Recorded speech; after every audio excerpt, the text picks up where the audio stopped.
यात्रा हो रही है हमारे मुख्यमंत्री जी द्वारा, हमारे प्रधानमंत्री जी द्वारा, अमित शाह जी द्वारा। और यहाँ पे लकड़ियों का ज़्यादा से ज़्यादा कितना 1 लाख की लकड़ी लगेगी। 5-6 जो ये बच गए हैं बिना लकड़ी के इनके दाह संस्कार के लिए। इतना तो हम जैसे आम आदमी अपने घर से लगा लेते हैं ना, इन चीज़ों को लगा सकते थे ना। तो उन्होंने नगर आयुक्त ने कहा है कि अभी 1-1.5 घंटे बाद हम लकड़ी पहुंचवा रहे हैं, नहीं होगा तो फिर फोन करेंगे। यानी कि मैं 12 घंटे जूझती रहूं इस चीज़ के लिए। हमने तो जिंदगी में सबके लिए किया, रात अपना ही बेबस हो गया। तो ये था, उनका फ़ोन आ गया था। बहुत बहुत धन्यवाद आपका। हाँ, ओके, थैंक यू। हाँ,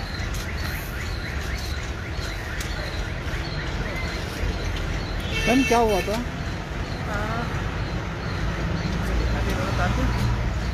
एक्चुअली हमारे यहाँ पे हमारी बिटिया है, यानी कि हमारे जेठ की बेटी है, उसके हस्बैंड की डेथ रेलवे हॉस्पिटल में हो गई थी। उनको कोविड हुआ था पहले 30 तारीख के करीब। उसके बाद उनका कोविड ठीक हो गया था, वो अच्छे से घर आ गए थे। अपोलो में एडमिट थे, वो घर आ गए थे। और उसके बाद उन्होंने क्या किया कि फिर उनके लंग्स में कुछ प्रॉब्लम, कंजक्शन होने लग गया। तो उन्होंने अपने ही डिपार्टमेंट के हॉस्पिटल, उन्होंने उनको रेलवे हॉस्पिटल आलमबाग वाले में उनको एडमिट कराया। 8 तारीख को ये दोबारा एडमिट हुए तो इनको बहुत सारी प्रॉब्लम थी और इनका डेथ हो गया। क्योंकि इनकी वाइफ जो है उत्तराखंड में ही स्वास्थ्य विभाग में ही वो टीचर, मतलब स्वास्थ्य विभाग में ही है, एम्प्लॉय है वो वहाँ पे। वो भी बेचारी इनके अभी 4-5 दिन आई थी इनको देखने के लिए। उसके बाद जब वो रात में 11:30 बजे रात में ख़त्म हो गए, क्योंकि उसका बेटा वहाँ पढ़ता है, हिमाचल में पढ़ता है। बच्चे को आना था तो वो अकेली बॉडी कैसे रिसीव कर सकती थी, और रात भर कहाँ रखेगी वो, इतने कोविड प्रॉब्लम है, रात में कर्फ्यू लग जाता है। मेरे को जब पता चला, मैं 12:30 बजे रात में वहाँ गई। उसके बाद सुबह हम क्रिमिनेशन के, उसको मर्चुरी में वहाँ हम लोगों ने रखाया। सुबह जब मैं क्रिमिनेशन के लिए, मैं यहाँ पे बॉडी को हम लोग 11:30 सवा 11 बजे के करीब उसको लेकर के यहाँ पे आए। पता चला यहाँ लकड़ी नहीं है। और जब मैंने 2-4 लोगों को पूछा भैया लकड़ी कहाँ पे मिलेगी, तो जहाँ पे लकड़ी तोली जाती है 2 वहाँ पे टाल बने हुए थे लकड़ी के। उन्होंने कहा मैडम लकड़ी ख़त्म हो गई है, आप अगर चाहे तो लकड़ी बाहर से स्वयं भी मंगा सकती हैं, नहीं तो अगर हम लोगों के आप जरिए मंगाएंगी तो आपको 7,500 रुपये उसका रेट है। मैंने कहा भैया किस हिसाब से है, कि क्विंटल के हिसाब से क्या है? कहने लगे कि क्विंटल के हिसाब से नहीं मैम, एक बॉडी को जलाने में जो लकड़ी यूज़ होगी बस वो आपको 7,500 रुपये में लगेगी। 600 रुपये आपको जो जलवाई है उसका लगेगा, 200 रुपये आपको चबूतरा का लगेगा, 500 रुपये आपको पंडित का लगेगा। मैं ये फिगर आपको अलग अलग इसलिए पैसे का बता रही हूँ, आम आदमी के लिए इस समय जिसके घर का कोई मर गया हो, वो भी अदर स्टेट का हो, दूसरे ज़िले का हो, चाहे लोकल का हो, तो ये इतनी बड़ी मार की नगर निगम की लापरवाही के कारण अगर उसके पास लकड़ी की व्यवस्था नहीं हो पा रही है। सरकारी रेट 2500 रुपये है यहाँ पे, 9 क्विंटल लकड़ी का 2500 रुपये है, जो कि हर आदमी अफोर्ड कर सकता है और उसको करना ही पड़ेगा, ठीक है। लेकिन 7,500 रुपये और इस तरह, तो मैं ज़मीनी उस पर आज इस इंतहा को देखना चाहती थी, इस भ्रष्टाचार को देखना चाहती थी।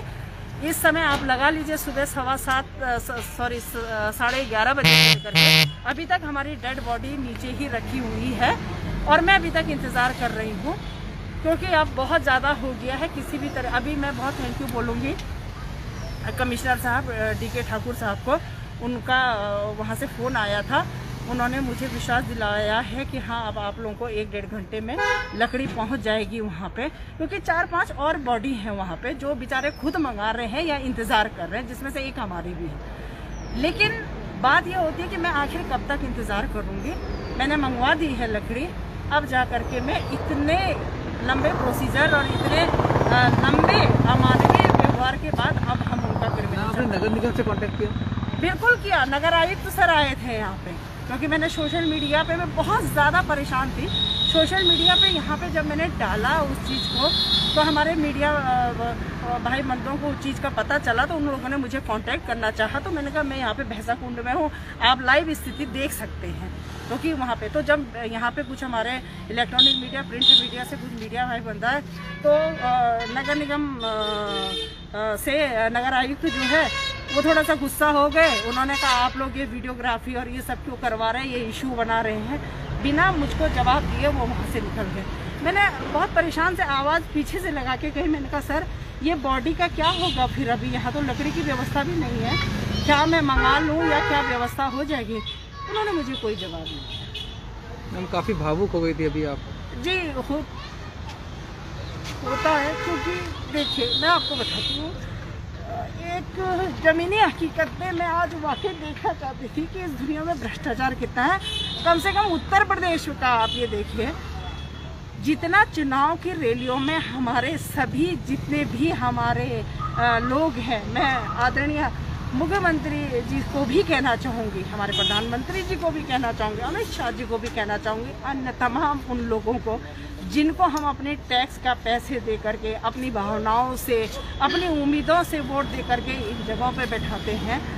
8-9 जितनी भी बॉडीज़ बिना लकड़ी के अभी यहाँ पे पड़ी हुई हैं, उन हवाई यात्राओं के कम खर्चे से लकड़ी मंगवा करके इतना बड़ा उत्तर प्रदेश हमारा, क्या यहाँ पे 1-1.5 लाख रुपए खर्च करके उन चिताओं के लिए क्या लकड़ी नहीं आ सकती थी? तो भावुक होना बहुत लाजमी है, क्योंकि मैं वो इंसान हूँ जो खुद हमेशा बाहर निकल करके हज़ारों लोगों की मैं मदद करती हूँ, रात हो बेरात हो, किसी भी तरीके के हर किसी की मुसीबत में खड़ी होती हूँ। और आज मैंने इस भ्रष्ट तंत्र, इतना ज़्यादा भ्रष्टाचार, इस अमानवीय व्यवहार को देखते हुए लिटरली मैं बहुत ज़्यादा दुखी हूँ। मैं सोच रही हूँ कि जो लोग कैपेबल नहीं हैं वो लोग किस तरीके से अपना ये सारा अंतिम संस्कार तक भी नहीं कर पा रहे हैं, चाह करके भी कि हम खर्च कर दें।